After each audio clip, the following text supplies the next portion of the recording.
పోనీ తాను మాట ఇస్తే ఆ మాట మీద తాను నిలబడ్డాడు అని, ఆ మాట కోసం తాను ఎందాకైనా పోయాడు అని, ఆ మాట నిలబెట్టుకున్నాడు అని కనీసం చెప్పుకునేందుకు, కనీసం ఒక్క విషయంలో అయినా కనీసం మాట మీద నిలబడిన చరిత్ర లేదు. ఇలాంటి ఆయన ఇక ఎన్నికలు వచ్చేసరికి ఆయన దేని మీద ఆధారపడతాడో తెలుసా? ఎన్నికలు వచ్చేసరికి తాను ఆధారపడేది పొత్తుల మీద, ఎత్తుల మీద, జిత్తుల మీద, కుయుక్తుల మీద తాను ఆధారపడతాడు. ఈ పెద్ద మనిషి మరో వ్యక్తి మీద కూడా ఆధారపడతాడు.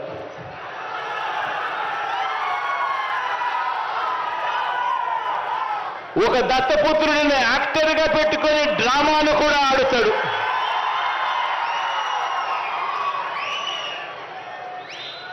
ఈ దత్తపుత్రుడు ఎవరు అనంటే, ఎలాంటి వాడు అనంటే, మొన్న తెలంగాణలో తాను పోటీ పెట్టాడు.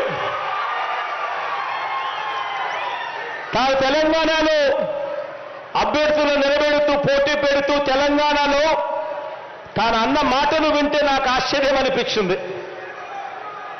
ఆ పెద్ద మనిషి దత్తపుత్రుడు అక్కడ తెలంగాణలో తాను అంటాడు, తెలంగాణలో తాను పుట్టినందుకు తెగ బాధపడిపోతున్నాను అని చెప్పి అంటాడు.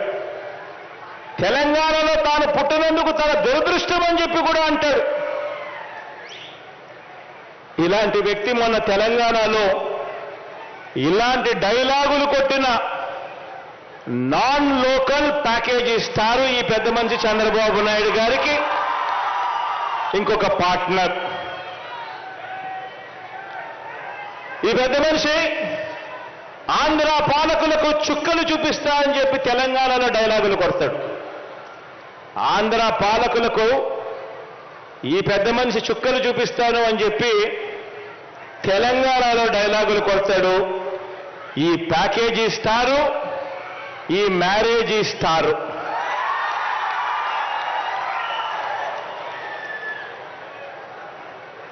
ఈ పెద్ద మనిషి పరిస్థితి, ఈ దత్తపుత్రుడి పరిస్థితి అక్కడ ఎలా ఉంది అంటే, ఆ తెలంగాణలో పోటీ పెట్టి ఇన్నిన్ని డైలాగులు ఆంధ్ర రాష్ట్రానికి వ్యతిరేకంగా కొట్టిన ఇన్నిన్ని డైలాగులకు ఆయనకు పడిన ఓట్లెన్నో తెలుసా? చివరికి అక్కడ ఇండిపెండెంట్ గా నిలబడిన చెల్లెమ్మ బర్రెనెక్కకు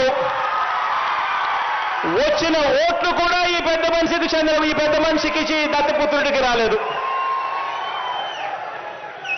డిపాజిట్లు కూడా రాల. ఈ పెద్ద మనిషికి ఇతనికి మన రాష్ట్రంలో చంద్రబాబు నాయుడు గారి ప్రయోజక వర్గం ఉంది తప్ప ఆంధ్ర రాష్ట్రం మీద ప్రేమే లేదు. ఇక్కడ ఈ పెద్ద మనిషికి ఒక సొంత నియోజకవర్గం